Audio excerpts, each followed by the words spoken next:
안녕하세요. 권하준입니다. 광주 중학교 역사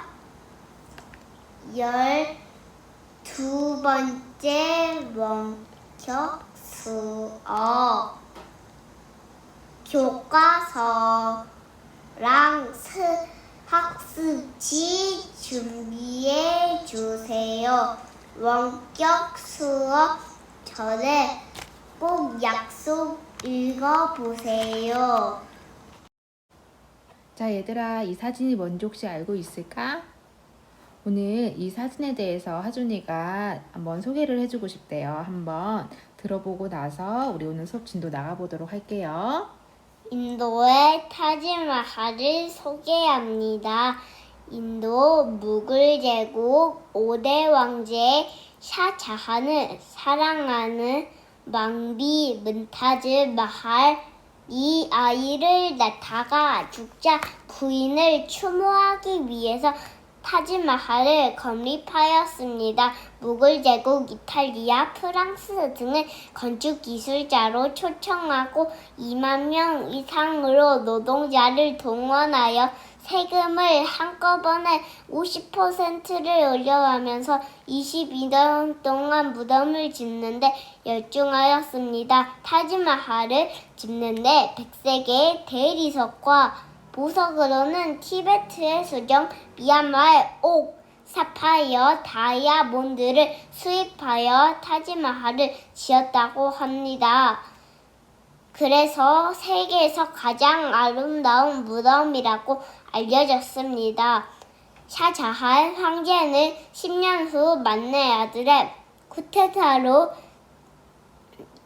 폐위되어 탑에 유폐되었으며 죽은 후 문타즈 마할과 함께 타지마할 지하에 안장되었습니다. 멋지고 아름다운 무덤으로의 여행이었죠. 감사합니다.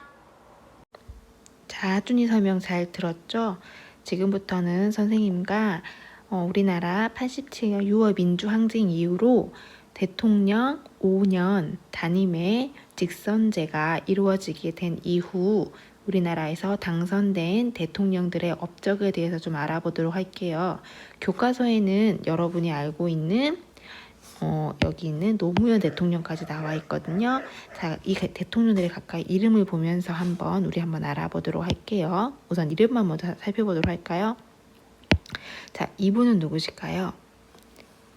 가장 첫 번째 있는 분은 우리나라의 노태우 대통령이세요. 전두환 대통령 이후로 국민의 직선제에 의해서 뽑힌 노태우 대통령이고요. 그 다음으로 뽑힌 대통령 5년 후죠. 이분은 김영삼 대통령입니다. 다음은 누구냐? 이분은 여러분도 알고 있을 거예요. 김대중 대통령이고요. 다음에 이분은요. 이분은 노무현 대통령이죠. 자, 그 다음에 이분은 누구실까요? 이분은 이명박 대통령이고요. 그 다음에 이분은 우리나라 최초 여성 대통령이지요. 이분은 박근혜 대통령인데 임기를 다 채우지 못하고 탄핵되게 됐지요. 그 뒤를 이어서 지금 현재 우리나라 대통령인 문재인 대통령이죠. 그리고 이제 내년에 대선을 통해서 대통령이 뽑히게 될 텐데 그분은 누구실까요? 한번 예측해 보도록 하고요. 이제 이렇게 사진을 봤으니까 이분들의 각각의 업적들을 간단하게 한번 알아보도록 하겠습니다. 자, 첫 번째로 보게 될 정부는 노태우 정부인데 1988년 2월부터 93년 2월까지 총 5년간 있었던 정권입니다.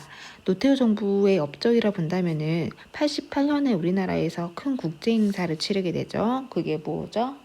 그렇죠. 서울 올림픽, 88 서울 올림픽을 개최하게 되고요. 그리고 91년도에 보면은 역사적인 사건이 벌어지게 됩니다. 그것이 무엇이냐? 남한과 북한이 동시에 유엔에 가입을 하게 돼요.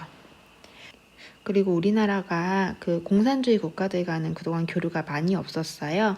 그런데 이 노태우 정부 같은 경우는 소련이나 중국, 그다음에 동구권 이런 공산주의 국가랑도 국교를 체결하게 됩니다. 이런 나라들이 대부분 북쪽에 많이 있었기 때문에 이런 정책을 일컬어 북방 정책이라고 합니다. 자, 다음으로 우리나라에서 군인 출신이 아닌 민간인으로서 당선이 된 최초의 대통령인 김영삼 대통령입니다. 93년부터 98년까지 우리나라를 다스리게 되는데 이 김영삼 정부의 대표적인 정책은 어떤 것인지 한번 살펴보도록 하겠습니다. 자, 첫 번째로 김영삼 정부에서는 금융실명제를 실시하게 되는데 이 내용이 무엇이냐? 그 전까지는 은행에서 통장을 만들 때 여러분의 본명이 아니어도 통장 개설이 가능했어요. 예를 들어서 선생님 같은 경우는 김남희가 아니라 뭐 김개똥이라 하더라도 통장을 만들 수가 있었어요. 이러다 보니 많은 사람들이 다른 사람의 이름을 빌리거나 해서 그 차명계좌, 빌린 이름을 빌린다는 거죠. 그래서 다양하게 통장을 만들어서 불법적으로 자금을 돌리는 경우가 많이 있었거든요. 이거를 방지하고자 김영삼 정부에서는 큰 결단을 내리게 돼요. 무엇이냐? 은행 문을 닫고 나서 금융실명제를 실시하겠다고 발표를 하게 됩니다. 그래서 그 전까지 있었던 모든 실명이 아닌 모든 거래는 무효로 만들어버려요. 그러니까 사람들이 난리가 났겠죠. 이를 계기로 해서 금융 거래에 있어서 훨씬 더 투명하게 제도를 개선했다고 볼 수 있고요. 다음으로는 역사 바로 세우기의 작업 중에 하나로서 우리나라 그동안 존재했었던 조선 총독부가 김영삼 정부에서 철거가 되게 됩니다. 우리 예전에도 한번 사진을 본 적이 있었죠. 다음으로는 지방자치제를 실시하게 돼요. 지금과 같은 뭐 시장을 중심으로 우리 광주가 운영되는 그런 체제 같은 것도 이 시대 때 만들었다 보면 되는 거고요. 다음 역사 바로 세우기 운동을 통해서 특히 5.18과 관련된 사건에 대한 조사를 통해서 우리나라 전 대통령인 전두환, 노태우 대통령을 반란 및 내란죄로 법정에 세웁니다. 그래서 전두환 대통령은 사형, 노무현 대통령은 무기징역의 선고를 받고 깜빵에, 여러분이 알고 있는 깜빵에 살게 되고요. 하지만 이분의 가장 최대 약점이라 할까요? 그것은 외환위기죠. 우리나라에서 달러가 부족해지는 일이 발생하게 됩니다. 결국 이 부족한 달러를 어떻게 하느냐? 자, 부족한 달러는 IMF라는 기구에서 빌려오게 되는데 이를 통해서 우리나라의 외환위기를 극복하는데 앞장서신 대통령이 김대중 대통령입니다. 사실 이때 우리나라 전 국민적으로 금모으기 운동이라는 전 국민적인 노력도 무시할 수가 없겠지요. 이때 정말 하나로 똘똘 뭉쳤습니다. 다음으로 이분의 가장 큰 업적은 이겁니다. 대북 화해 협력 정책으로 우리가 일반적으로 알고 있는 햇볕 정책을 북한에 펴게 됩니다. 혹시 여러분 그 동화 중에서 나그네의 옷을 벗기자고 내기를 했었던 바람과 햇빛의 그런 대결, 그 내기 이야기 기억나요? 결국에 이 나그네의 외투를 벗겼던 것은 바람이 아니라 따뜻한 햇볕이었죠. 이렇게 따뜻한 마음으로 북한을 대한다면 북한도 마음을 열 것이다. 결국에 마음을 엽니다. 그래서 우리나라 김대중 대통령 당시에 북한의 김정일 국방위원장 정상이 처음으로 만나게 되는 계기를 2000년에 마련하게 됩니다. 2000년 6월이었거든요. 그래서 이 결과물이 6.15 공동선언인데 이거는 우리 다음 시간에 한번 다루도록 할 겁니다. 자, 이를 계기로 해서 우리나라 김대중 대통령은 노벨 평화상을 받기도 하였죠. 그 다음에 2002년에는 아직 여러분은 태어나지 않았지만 우리나라에서 한 번 더 큰 국제 행사를 치르게 되는데 그게 우리나라의 2002년 월드컵입니다. 이게 김대중 정부의 업적입니다. 자, 다음으로는 노무현 정부입니다. 노무현 정부는 참여정부를 희망을 하면서 정말 그 격이 없는 정부를 세우려고 많이 노력을 했었는데요. 노무현 정부의 업적이라 한다면은 우리나라의 친일이라든지 그리고 독재 그러한 과거사를 정리하려고 했다는 것이고, 그리고 김대중 정부에 이어서 제2차 남북 정상회담을 했다는데도 큰 의미가 있습니다. 자, 여기까지 한 내용으로 우리 교과서 89페이지 아래 보면은 나와 있습니다. 한번 풀어보도록 할까요? 시간을 조금만 줄게요. 민주화 시기 우리나라 각 대통령의 업적들을 한번 연결해 보는 겁니다. 우리나라 제13대 대통령은 누구죠? 이분은 노태우. 14대 대통령은 김영삼. 글씨 이쁘게 써달라 했는데. 15대 대통령은 김대중 대통령. 16대 대통령은 노무현 대통령이죠. 각각의 내용을 한번 연결해 볼게요. 자, 노태우 대통령의 업적 한번 찾아가 볼까요? 이분은 올림픽, 남북이 동시에 유엔에 가입했다. 다음 김영삼 정부의 업적 하면은 금융실명제, 그다음에 지방자치대, 그다음에 총독부 없앴다 등등. 그다음에 김대중 정부의 업적 가장 큰 건 외환위기 극복이죠.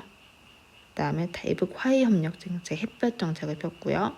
노무현 대통령은 과거사 정리, 그다음에 제2차 남북 정상회담 이렇게 내용이 있습니다. 이 부분도 그렇게 내용이 많지는 않지만 한번 잘 살펴보도록 하세요. 자, 다음으로 우리나라의 경제 성장에 대한 부분을 간략하게 한번 알아보도록 할게요. 첫 번째 보면은 전쟁 피해 복구 내용이 나오죠. 이 전쟁은 6.25 전쟁을 말하겠죠. 6.25 전쟁은 1950년에 발발하게 되죠. 그러니까 1번의 내용은 1950년대 우리나라 경제 상황을 말해주는 거고요. 2번은 1960년대에서 70년대. 그다음에 3번 같은 경우는 나와 있지만 1980년대 그런 이후에 그런 상황을 보게 됩니다. 첫 번째 1950년대 우리나라 경제 상황을 본다면 정말 모든 것이 황폐화되었어요. 주제는 전쟁터가 아무래도 한반도이다 보니까 그럴 수밖에 없었겠죠. 우리나라가 경제가 그래도 조금 일어서는데 도움을 줬던 나라는 미국입니다. 미국의 도움을 받아서 우리나라의 전쟁 이후에 복구 사업이 실시가 되게 되는데 이때 미국에서 세계의 하얀 물품들이 들어오게 됩니다. 세 가지의 하얀 흰 백자를 써서 300산업이 발전하게 된다는데요. 세계의 하얀 것이 뭐였냐? 달달한 설탕, 그 다음에 하얀 옷감을 만들 수 있는 면화, 그 다음에 하나 더 하자면 밀이었어요. 이 세 가지가 우리나라로 들어와서 당시 우리나라 산업을 발전시키는데 도움을 주게 됩니다. 설탕, 밀 이런 거 이용하다면 빵 같은 거 만들 수 있겠죠.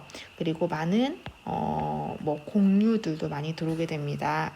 이를 토대로 우리나라에서는 식량난도 해결이 되고 그다음에 이런 것들을 통해서 설탕, 면화, 밀 이런 거를 다시 제조해서 재가공해서 팔 수 있잖아요. 소비재 산업이 발달하게 됩니다. 반면에 미국에서 싼 농산물이 들어오다 보니까 우리나라 농산물도 가격을 낮출 수밖에 없어요. 그 결과 농산물의 가격을 낮추다 보니까 농가도 타격을 얻으면서 오히려 농가는 어려워지게 됩니다. 자, 1960년대부터는 우리나라가 경제개발 5개년 계획을, 그러니까 5년 단위로 경제개발 계획을 세우게 됩니다. 그래서 1960년대에는 경제를 성장시키긴 시켜야 되는데 아직 그렇게 기술이 많이 발달되지 못해요. 그래서 가벼운 것들을 만들 수 있는 경공업, 경공업이라면 신발이라든지 옷가지 이런 것을 만드는 공업이 발달하게 됩니다.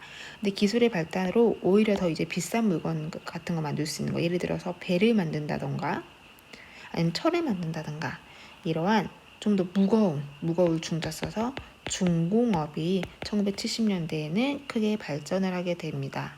그리고 1970년대 보면은 우리나라에 최초로 고속도로가 건설이 되게 되는데 그 최초로 만들어진 고속도로는 서울과 부산을 잇는 경부 고속도로였고요. 그다음에 여러분이 항상 반티로 정말 많이 하고 싶어 하는 거더라고. 보면은 새 아침이 밝았다. 우리 열심히 일어나서 일을 하자. 그래서 우리나라 경제 개발에 기여하자라는 새마을 운동이 1970년대에 추진이 되게 됩니다. 다음으로 1970년대 말에는 전 세계적으로 석유 파동이 일어나게 돼요. 이게 무엇이냐? 석유를 가지고 있는 산유국들이 석유를 안 팔아요. 그러면은 석유를 수입하지 못한 다른 나라들은 석유 가격이 엄청나게 많이 올라가게 되겠죠. 특히 우리나라 같이 공장을 이렇게 돌려서 산업을 발전시키는 나라 같은 경우는 엄청나게 큰 타격을 받을 수밖에 없었습니다. 하지만 이게 70년대 말에 잘 극복이 되고 특히 1980년대에는 유가, 그러니까 기름 가격이죠. 금리, 이자, 달러의 가격이 낮아요. 그래서 이게 낮다, 세 가지가 낮다, 삼저 호황을 누리면서 경제가 성장을 하게 됩니다. 그리고 1980년대에는 우리나라에서 반도체라든지 자동차 등등 기술이 엄청나게 많이 들어가는 기술 집약적인 산업이 크게 성장을 하게 되지요. 자, 이렇게 승승장구할 것만 같은 우리나라도 1990년대 말에 외환위기를 겪게 됩니다. 우리나라의 외환 보유고가 엄청나게 바닥을 치게 되는 거예요. 자, 군모으기 운동 등 전 국민적인 노력에 의해서 그리고 국제통화기금 여러분이 잘 알고 있는 IMF의 그런 금융 지원을 계기로 해서 우리나라가 이 위기를 잘 극복을 하게 되고 이후에 우리나라의 산업도 첨단 산업 중심으로 개편해서 지금까지도 오게 됩니다. 지금 우리나라의 그런 무역 순위를 본다면은 세계 10위권 이내에 있어서 우리나라도 꽤 선진국이라 볼 수 있습니다. 자, 뒷부분에 93쪽부터 95쪽의 내용을 보면은 문화 부분이에요. 이 부분은 여러분이 한번 읽어보도록 하고요. 그 다음에 그 다음 쪽에 보면 96쪽부터 97쪽까지는 북한의 그런 체제, 그 다음에 북한의 경제 상황인데 이것도 한번 참고로 읽어보도록 하시고요. 다음 시간에는 선생님과 이번 시험기간 마지막인 98페이지, 99페이지에 있는 통일을 위한 남북한의 노력에 대해서 한번 알아보도록 하겠습니다.